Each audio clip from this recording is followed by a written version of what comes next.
Bismillahirrahmanirrahim. Assalamu alaikum.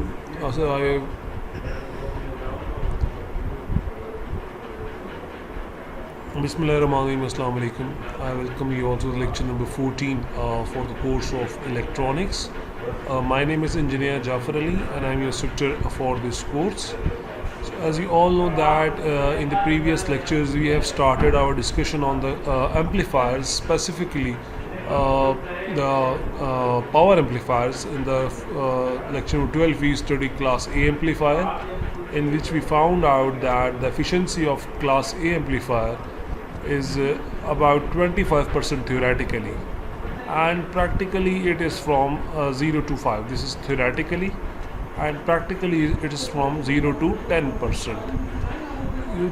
You know that this is very much low as compared to the class B or class AB amplifier, which was the efficiency it was providing. The class B amplifier, it was providing us the theoretical percentage was 79%, and the effective practical percentage basically ranges from 60 to 75.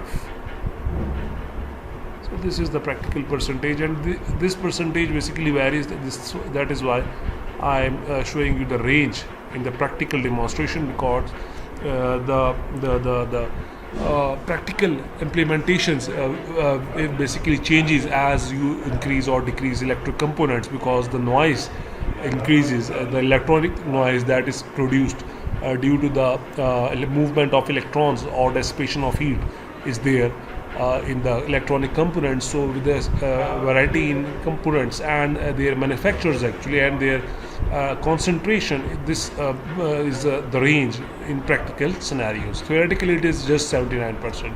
Now there is another type of power amplifiers, which is basically class C power amplifiers, which we will study in today's lecture, inshallah.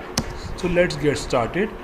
So before going into this lecture, I have to basically tell you that we have 2 lectures remaining, and in that lectures we will describe and we will conclude our discussion on the MOSFET, inshallah.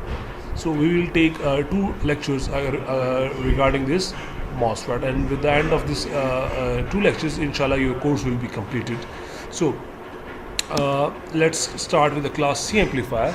So class C amplifiers are biased in such a way so that it can conduct that conduction occurs from less than 180 degrees. So this phase difference is basically reduced in this class C amplifier. You know that in class A amplifier it was out of phase, and then in class B or class AB amplifier it was in phase, and in this class C amplifier the phase is basically reduced so that the conduction is now occurring at less than 180 degrees. So what do I mean by this? We will discuss that in the coming slides with the help of a diagram actually. So the class C amplifiers are more efficient as compared to class A or pull class B and class AB. So the major reason for attempting or for going to attempt to this amplifier is the efficiency. You know that we are now getting 75 or 79% efficiency in class B push pull or class AB push pull, but this is also not much sufficient, or you can say efficient.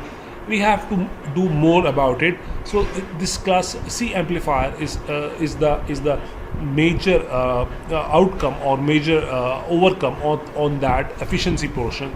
So we will be doing more output power. We want to get more output power, which as compared to the input power. So this operation is basically obtained by using this class C amplifier. The obtained amplitude is not a non-linear function of the input.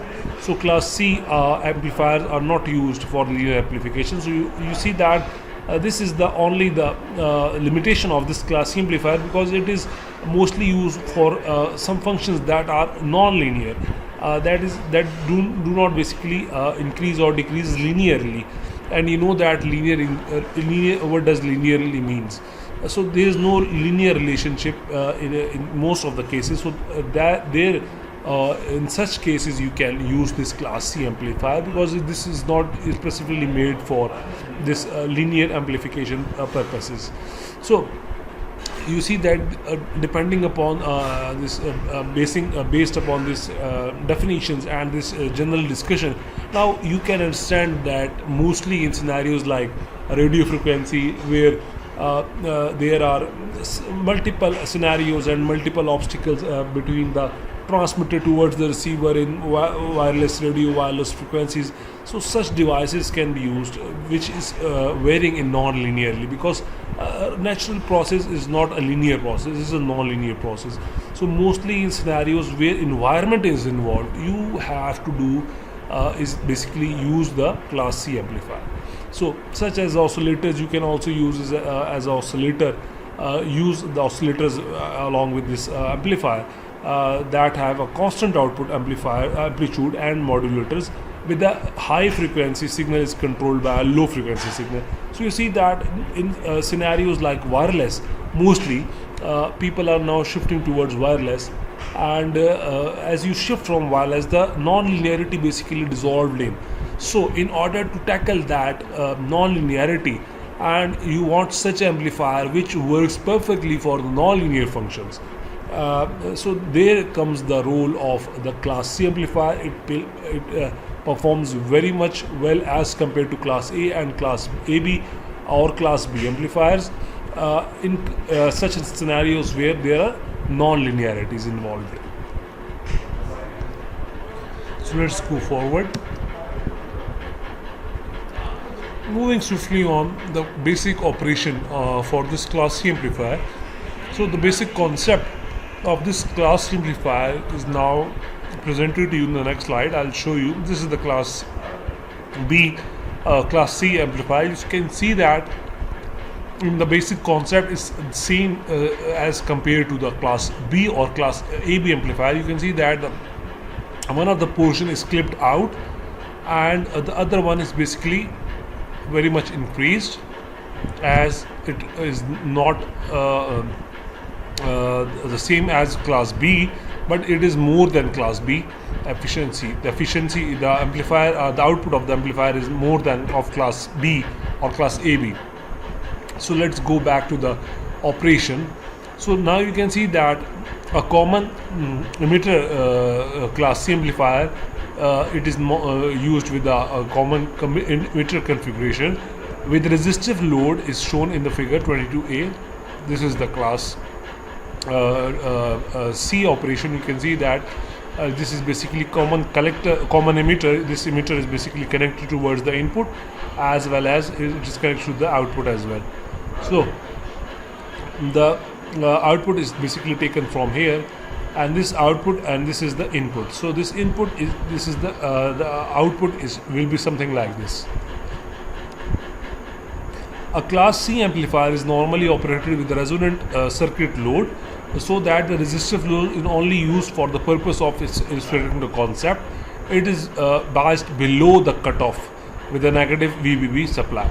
So the major difference as compared to the class B was, in class B we basically take the Q point towards the saturation or cutoff region, not saturation, cutoff region, but it is now being basically moved below the cutoff region. With the negative VBB, we have to supply VBB, the base voltage, with the negative supply. So the AC source voltage has a peak value that is slightly greater than this VBB and VBE, VBB plus VBE. So this VBE is basically 0.7, and this VBB will be a, let's say, any value of X. So the AC source voltage has a maximum peak, and it should be greater than X plus 0.7, so that the base voltage exceeds the barrier potential of the base emitter junction for a short time. It can break that junction, and it can start conduction near the positive peak of each cycle. So you can see that it will start something like this. So this is basically VBB plus VBE. For this region, the transistor will conduct. So you see that the output current will be something like this. Let's go back. So during this short interval of time, the transistor is basically turned on just for this small portion of time, small period of time. Now when this AC when the entire AC load line is used as shown in figure 22c, the ideal maximum collector current is basically IC saturation. You know that the maximum current by a collector is basically the saturation current, and the ideal minimum voltage is basically VCE saturation. So you can see in this diagram, this is the load line, this is your IC saturation, this is your IC saturation, and this is your VCE saturation. This point is your VCE saturation. So this will be your VCC. So this is a kind of class C amplifier. You can see that this is presenting you the load line. This is the load line. The green one is showing you the load line. Now let's talk about that thing that for which we have started this topic or this discussion, the efficiency. And you know that the efficiency is basically the ratios between the power. So let's talk about the elephant in the room, that is the power dissipation. So the power dissipation of the transistor of class C is low as compared to class AB and class E and or even class A, because it is on for a small period of time, not for the whole of the period. You can see that for only a small section or a small portion of time it is on, and otherwise it is off. In the diagram you can see the collector current pulses. So we see that for a small period of time this was on, the voltage was given for a let's say 1 second, and but the current was provided with the maximum peak for a small period of time. This is the period of current. So you can see that there is much of the energy or power losses or power dissipation has been saved. So the time between the pulses in the period of time of the AC voltage, input voltage, and the collector current and the collector voltage during this on time of the transistor will be shown in the next slide. You can see that. So this will be the graphs for the collector current, maximum current, and the collector voltage, the saturation voltage. So you see that this is the negative voltage and this is the positive current. So this was also illustrated in this diagram. So you see that these are in the opposite direction. You can see that these are in the opposite direction. So to avoid this complex mathematics, we will assume positive ideal pulse approximation, and by this I mean that I have to do a small assumption process, and if the input swings over the entire load, the maximum current amplitude is IC saturation, and the minimum voltage amplitude is VCE saturation. You know that we have already established that during this time the transistor is on. So the power dissipation during this whole time will be this current, because this is the maximum current, and this voltage because this is the minimum voltage for this period of on time. So the power dissipation during the on time will be the maximum current in that time and the minimum voltage in that time. So these are the two current and voltages, and this transistor is on for a short period of time. So T on and off for the rest of the time of the input cycle. Therefore, assuming the entire load line is used, the power dissipation averaged over the entire cycle. So we have to divide this small period of power on the whole time. So this will be this power dissipation average of dissipated power, or average of power dissipation. Now if you put the value of this PD on time, you know that this transistor was on for a small period of time, so we multiply this over a whole period. So this is the equation for the power dissipation on the average. This is the full formula. Now let's do a quick example to understand this concept. A class C amplifier is driven at a frequency of, let's say, a 200 kilohertz signal, and the transistor is just on for 1 millisecond. The amplifier is operating over 100% of its load line.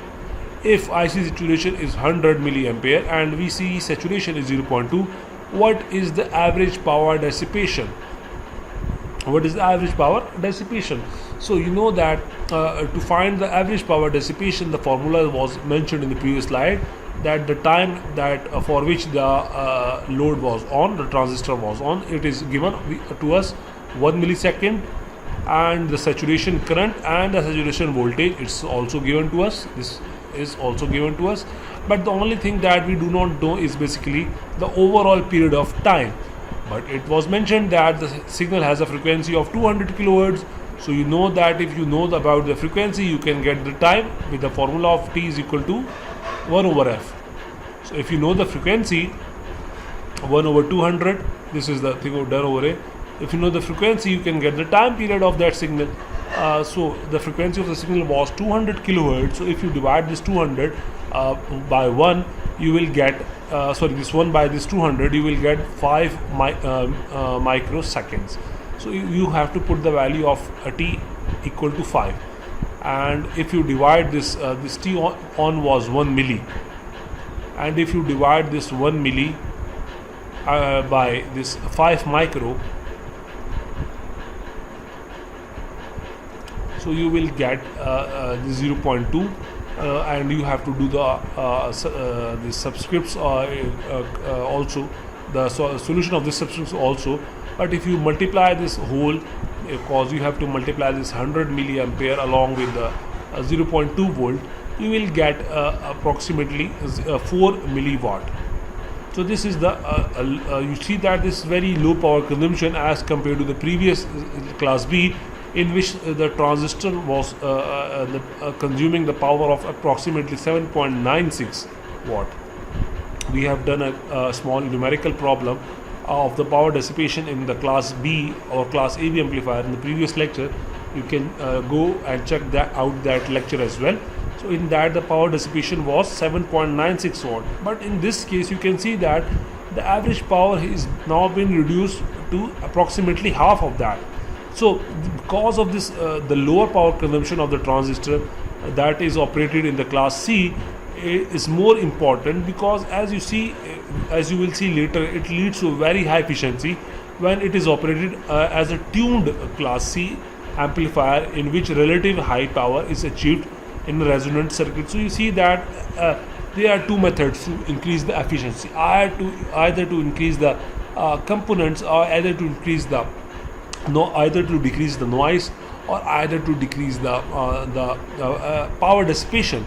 So what we are trying to do in order to increase the efficiency, we are basically trying to reduce the power dissipated, and for this purpose class C amplifier are the best ones, because they dissipates power in very much low value as compared to class A and class AB. Let's talk about the maximum output power. So since we have now established that the voltage developed across the tank circuit, now what is tank circuit? I will describe a brief tank circuit to you. Tank circuit is a kind of circuit which is basically formed by the combination of an inductor when it is combined with in parallel with a capacitor. So if you combine a capacitor and a conductor, so it will create a resonant circuit. This is known as a resonant circuit, or it is also known as tank circuit, because in this kind of circuit, when one is charging, the second one is discharging. One is source, other becomes load, and then this becomes source and this becomes load. So this basically creates charging and discharging simultaneously, and by which we can create frequencies. So this is also used for the generation of frequencies, just like crystal oscillator. Crystal oscillator basically produces frequency. The same thing is basically established with this tank circuit as well. This tank circuit is also used to establish or generate frequency. So since the voltage across a tank circuit has a peak-to-peak a value of, let's say, 2 VCC, the maximum power output can be expressed by the formula V square by RC. This V square is the power output is equal to VRMS divided by this RC, and you know that VRMS is equal to nothing but the 0.707 multiplied with the VCC. You know that this VRMS is equal to this. We have also established this formula in the previous lectures many times. and you have to divide this by RC to find the output power. And if you find this, if you take the square of this 0.707, you will get 0.5. So 0.5 VCC square divided by this RC. So this is your output power. Now this RC is the equivalent parallel resistance of the collector tank at the resonance, and it represents the parallel combination of the coil resistance and the load resistance. So this basically RC is basically a parallel combination of the coil resistance. You know that the coil, this is the coil, this will have some resistance, and the load will also have some resistance. So this RC established is basically the combination of both of these that are connected in parallel. If mostly the value of this RC is very much low, so the power total power must be supplied in an amplifier will be equal to this P out plus this PT average. So the power dissipation in the average time plus this P out, this will be the total power, and the efficiency will be equal to this P out divided by this PT. When this P out is much greater than this PD, then class C efficiency approaches to 1, that is mean 100%. So you see that theoretically, if you increase the value of this P out much more than this PD, so you will get so that this P out is very much greater than this PD. So you will neglect this, and this P out will become this P out, and if this PT becomes P out, it will cancel each other, and the efficiency becomes 1. So you see that this is basically representing 100% efficiency. So this is very much a good choice in terms of such scenarios in which there is very much distractions, disturbances, non-linearities involved. So in such scenarios, you see that the efficiency of an amplifier becomes very much a hot topic in that discussion. So let's find a practical scenario in which we have to find the efficiency. So suppose that there is a class C amplifier with the VCC of let's say 24 volt, and the average power dissipation across that circuit is let's say 4 milliwatt. Now the value of RC is let's say 100 ohms. We have to determine the efficiency. So the first thing basically is we have to find the output power. So output power is equal to 0.5 VCC square divided by RC. We have just established this formula over here. You can see that we have established this formula over here. I have circled that formula. You just have to put the value of VCC and RC. RC is given to us 100 and this VCC is 24. So if you solve this, you will get 2.88 watt.